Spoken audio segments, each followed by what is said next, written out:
Okay, finally the button worked. As I mentioned, we are still doing recorded lectures because COVID just won't go away, and it doesn't make a whole lot of difference for us in the writing class.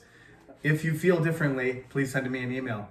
I did get an email from a student, and I realized, actually just moments ago, I realized I had not responded.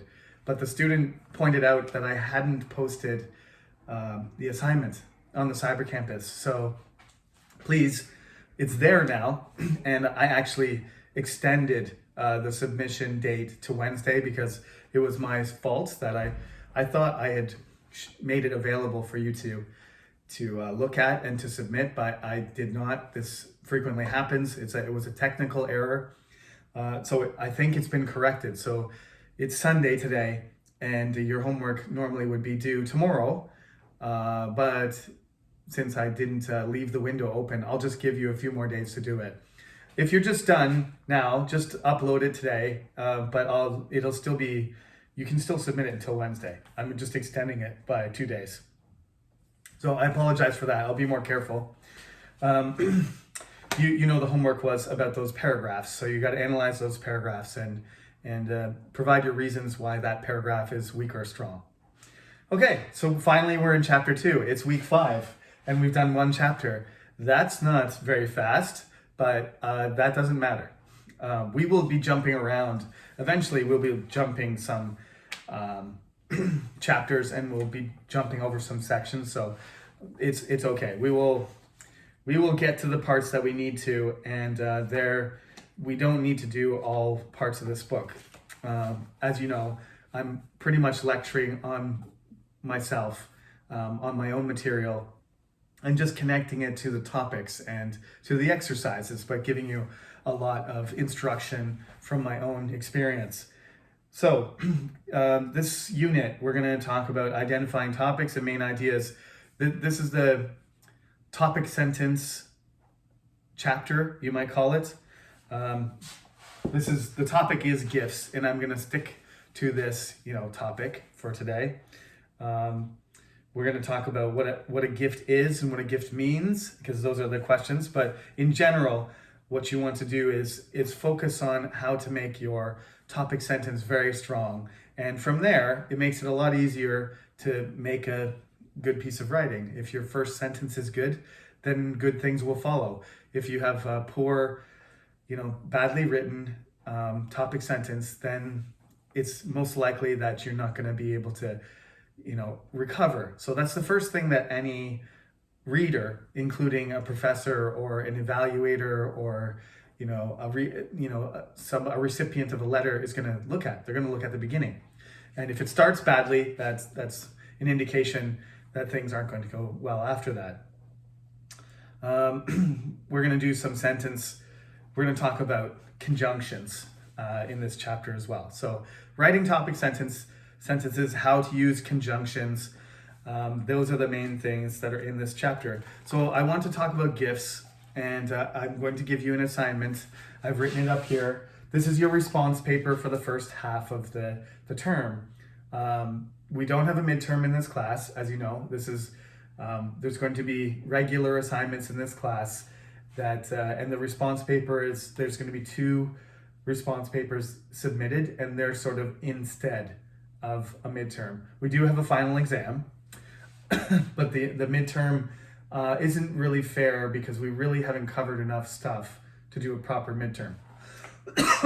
So I never do a midterm in Composition 1 because I prefer you to focus on your paper. So this response paper should be 2 pages long, okay? It doesn't have to be exactly 2 pages long, but a little bit over or a little bit under, okay? 1 page is too short. So it should be almost 2 pages or a little bit over 2 pages.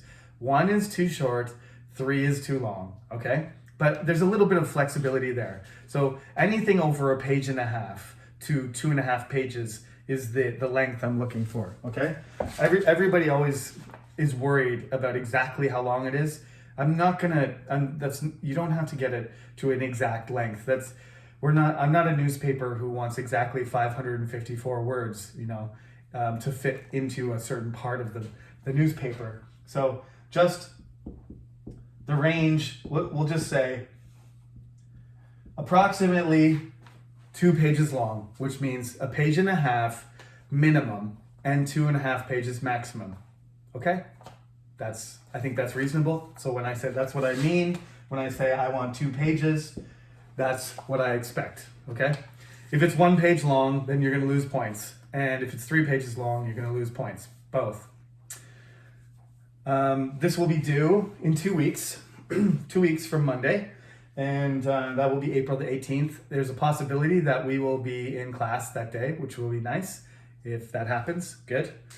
Other than that, if you have any questions that I don't explain properly today, then 12-point font is fine. It's just use the regular spacing in Word. You don't need to double space it or single space. Just let it do it automatically defaults. Word automatically defaults to 1.5 spacing, which means there's a bit of space in between each line. So don't change the spacing. Just set the font to 12 and then write, okay?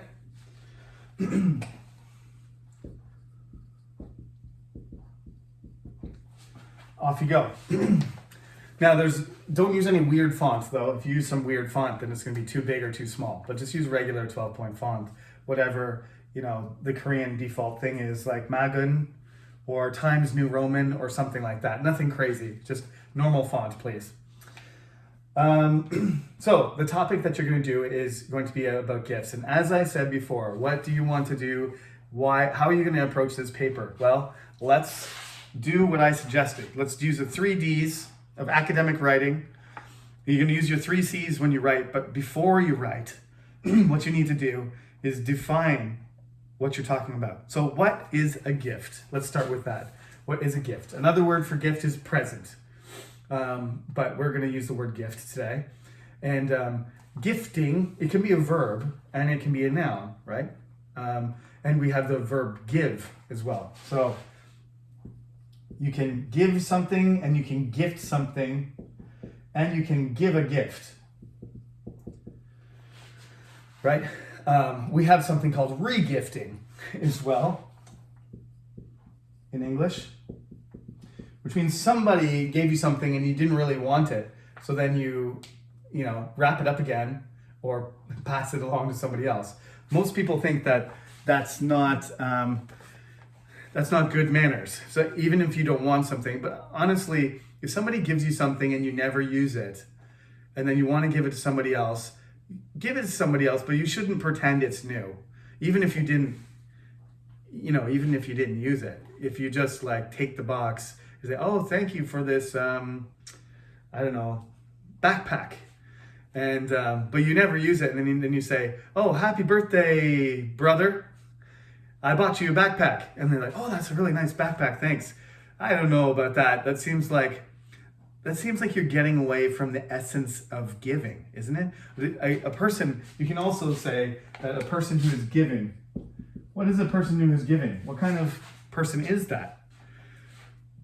This is when I miss my students in class. I want to ask you this question, but there's nobody to answer. Like my sanitizer bottle and my Kleenex box and my chair, they never answer any questions. So what does a giving person mean? It means a person that is generous, right? Right, you're generous. If you're regifting something, if you're taking something that was given to you by somebody who was trying to make you happy, and it didn't, momentarily, oh, thank you very much. It's the thought that counts, right? It's the thought that counts.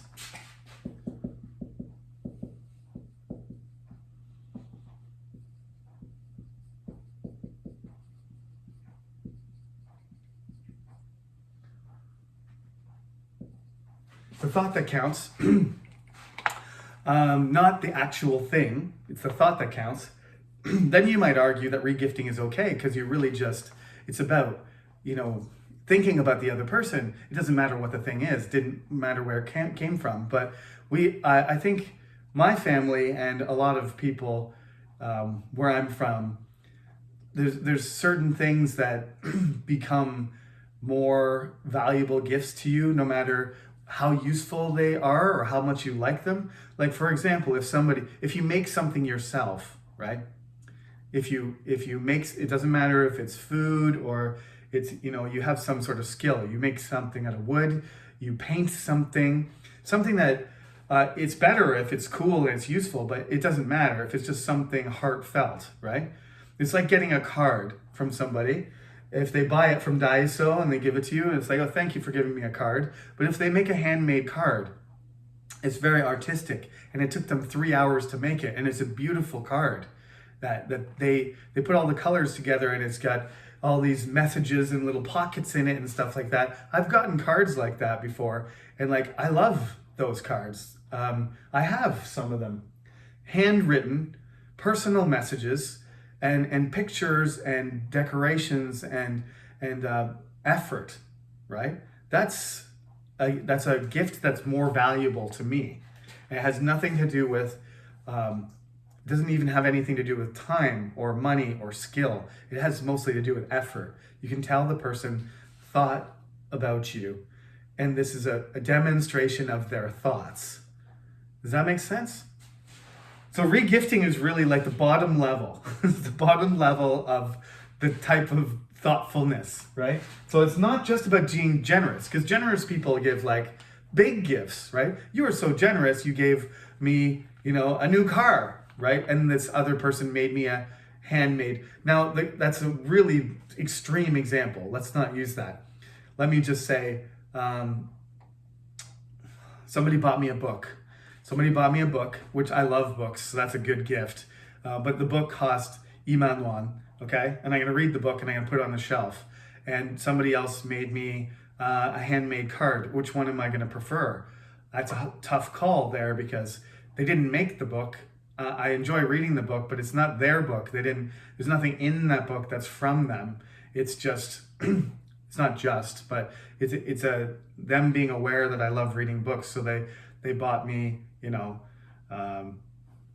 let's say some book I don't own yet. They just buy me a Margaret Atwood book like Handmaid's Tale because I don't have that one. And I read the whole thing and I enjoy it. I'm gonna use that for a longer amount of time, but it's not gonna stick in my memory probably as a gift that's gonna impact me as much. So I'll give some examples as I go on, but this is the definition here. Are we gonna say that how much money is involved in the transaction or how useful the gift is our criteria? Usefulness, cost, effort, thoughtfulness,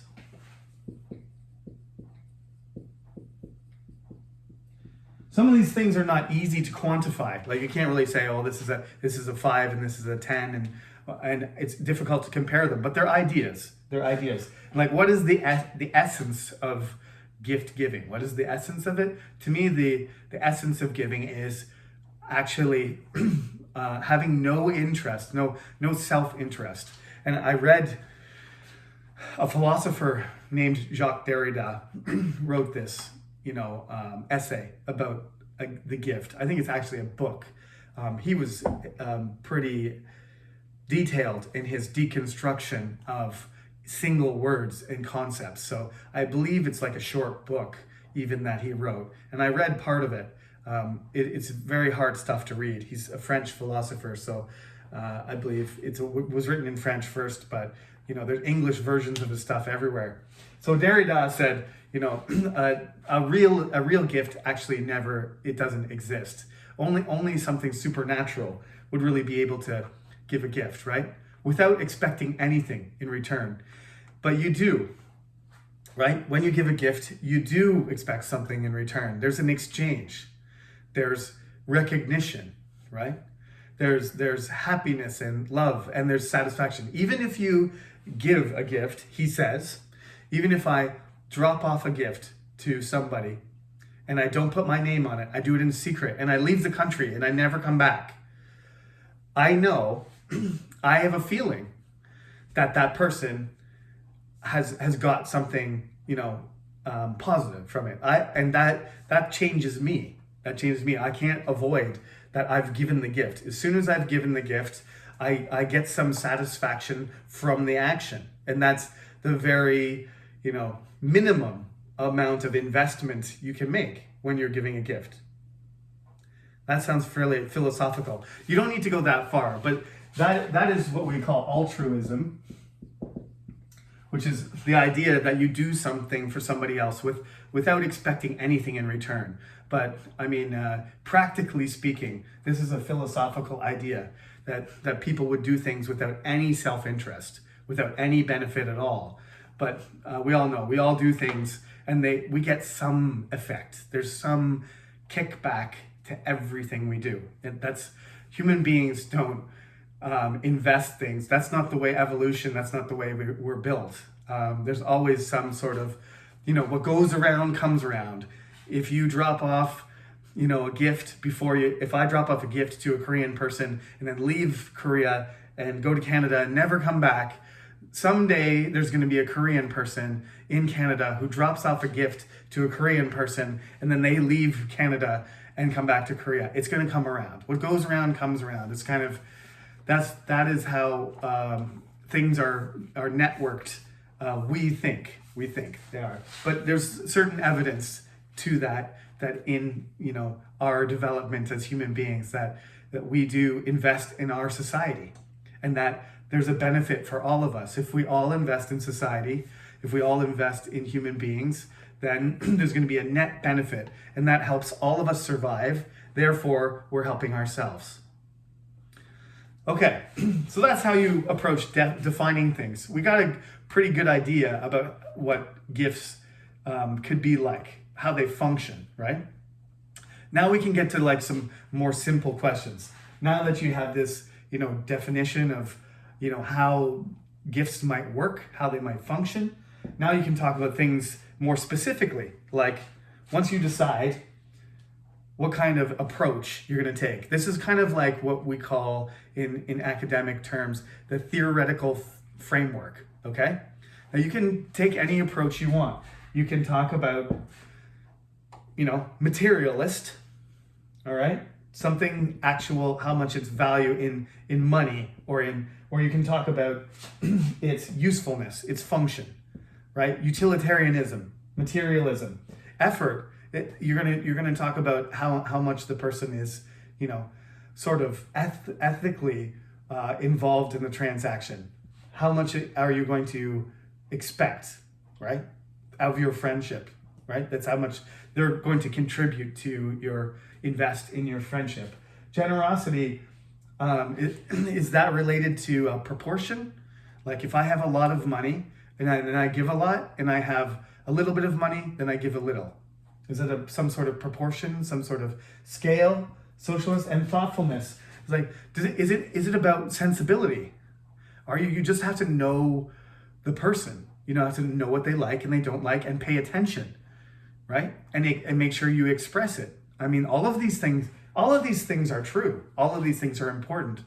But it's good for you to choose one, because then you can make a topic sentence that focuses on one thing. And then you got to basically match your example to one of these approaches, right? These approaches. How are you going to look, the perspective, how are you going to look at the topic is very important. If you come up with, like I said, materialism or utilitarianism or ethics or something like that, then you're getting it to another level, which is when you get, most of you are freshmen. As you get older, though, that's what you want to do. You want to add, another level of criticism, and an idea that's more complicated. So later, you're going to need, if you really want to be a good writer and you really want to be an academic, you want to be an essayist, you want to be a professor, or you want to be a researcher or something, you need to know how to get at these things from that level. But anyway, just simply, we're learning how to do this stuff, so don't worry about this. But later, this will become important if you want to continue studying. So just introducing it to you. You don't have to be that complicated. These are not real essays.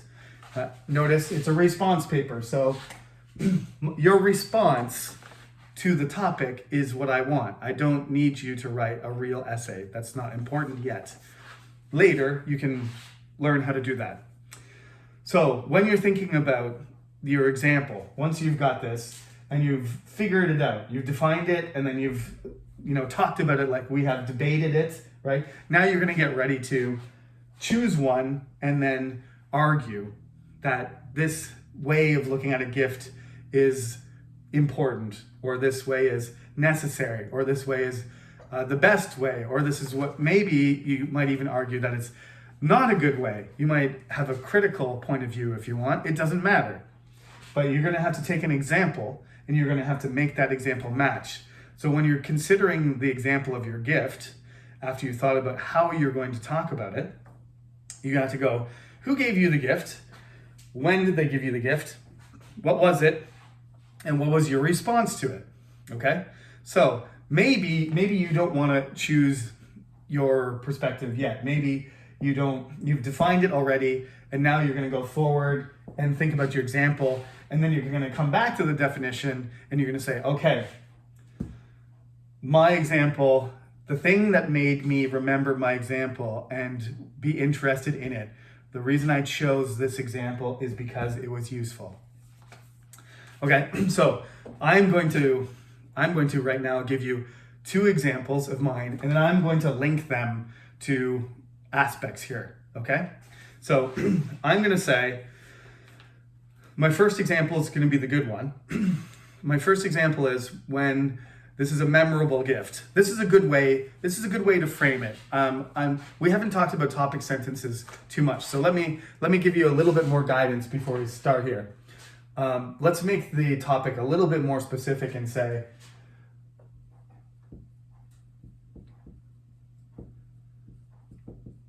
okay, it's a memorable gift. It's a gift that you remember, and it's clear in your memory, that you can remember well. Why is it memorable?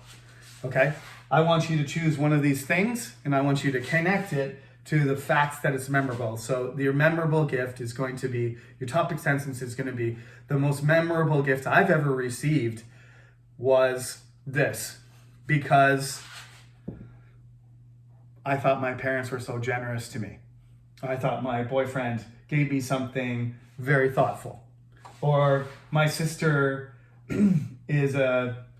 knows me very well, so she bought me something that was extremely useful, and I needed it, right? It was so important to my, survival, something like that, okay? Whatever that is. So let me give you my example. When I was in high school, my favorite thing, the thing that helped me survive, was sports. That's how I got rid of my stress. I had lots of, self-esteem problems. I was like every young man, I was concerned about my appearance, and I wanted to have lots of friends, and I wanted to be cool, and I wanted to, impress the girls or make the girls like me, but I didn't know how to do that. But what I did know how to do, what I was really good at, besides, I was a good student, and I think I was a pretty good friend and brother, but there was I had some confidence. I was always worried about other people thought. It was just my high school life. I didn't like high school very much because of that, but I was a very good athlete. I love sports, in particular soccer, basketball, football, track and field, badminton.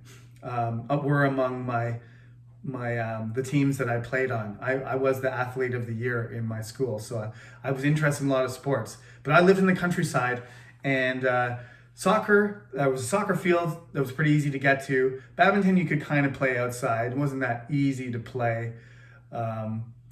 Track and field, well, you just run around. You can practice that easily.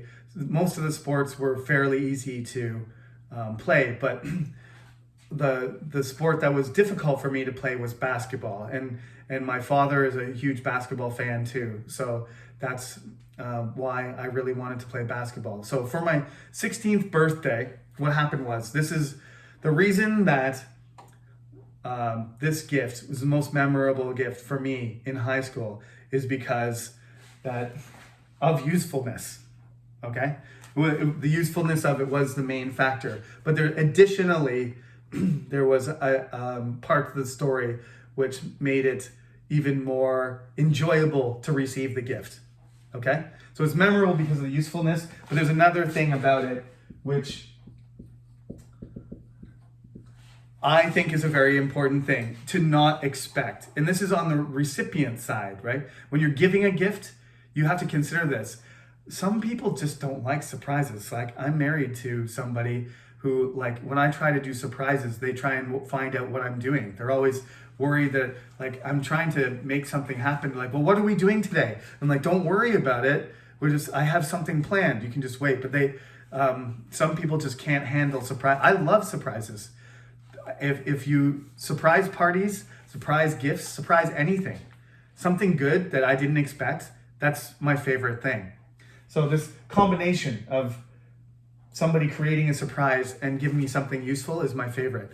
That's why this thing is most memorable. So what my dad did is he ordered a post, and the construction company came and sunk the post into the ground. I went to school on my bicycle, didn't see the post. Came home, went back and forth to school several days. My father painted the post black. It was just a steel post. Painted it black, still didn't see it. This is like 5 days before my birthday. So I went back and forth outside, never saw the thing somehow. There's trees all around my property when I was young. So I don't know. It was a black post against the background of the trees. So it was camouflaged. I came home and my dad was like happy birthday on my birthday. He was like, happy birthday. They gave me some presents, and they were like, and I was like, well, thank you, but where's like the big present? Where's the present for mom and dad? Where's the big one? And he was like, oh, it's outside. And I said, okay. And I went outside and I looked around and I was like, I don't see anything. And he said, how did you not see it? Look carefully over there, in front of our house beside the driveway. And I saw the post and I was like, a post. And I still didn't get it. And then he said, go into the garage. And I went into the garage and there was a basketball net. There was a backboard and a basketball net. And then we put it up, went up on a ladder, hung up, the thing measured 10 feet. So we had like an NBA, perfect height. And then, me and my dad played basketball. Every time my dad had free time, we played one-on-one. Played one-on-one for years. My dad called it the driveway series. It was father versus son. I got more hours out of that basketball net by myself, with my brother, with my dad, than I've got out of any other gift by far. Most useful and shockingly surprising because I drove right by it on my bike. Okay? That's the story. You've got to tell me the details. You've got to summarize. Then you've got to tell me what related, right? Come back to the beginning. Give the example. Come back to the beginning, and then relate it to what you said in the topic sentence. Tell me what aspect of the gift made the gift memorable. That's what I want you to do. And this is the kind of formula for writing a good response paper, okay? And you can adapt this quite easily to a paper where you're providing support. The main support is going to be the example itself, but then you have to analyze how that example fits into the idea of a good gift, okay? So do your summarizing of the example, then provide, your opinion and your analysis of it. And like I said, 1.5 pages, okay? 12-point font. So it should be something like, 300 words long, not that long. All right? Now, quick second story before I let you go for another week. We have no other homework this week, so you get a week off, right? You have no homework this week. You have 2 weeks to do this assignment. On the rest of the page, there is an example there, a birthday gift. It's a very simple paragraph, way too short. I want something much more detailed, much more analytical, much more defined, okay? And well defended than this. This is just like a baby paragraph. Not real babies, but just small and simple. Got to be better than this. There are some good questions there, though. Celebrating birthdays, about family, about how to choose gifts. Should gifts be old? Should they be chosen carefully? Are they related to celebrating events? Should they be surprises out of the blue?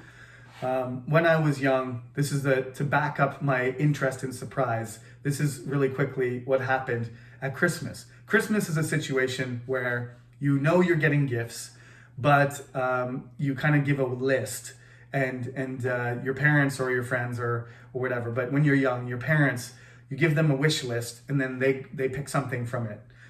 Or sometimes when you're really young, you write to Santa, and then you think Santa's bringing you some stuff. Anyway, I asked for this particular space Lego vehicle, and I was really, really excited about it, and I couldn't sleep. And I knew that this was in elementary school. I knew that my parents bought Christmas presents a few weeks before, and then they put them in their room, in the closet, and or under the bed. But they were hiding them, and we're not allowed to go in my parents' room. My parents never let us. Some parents have these rules.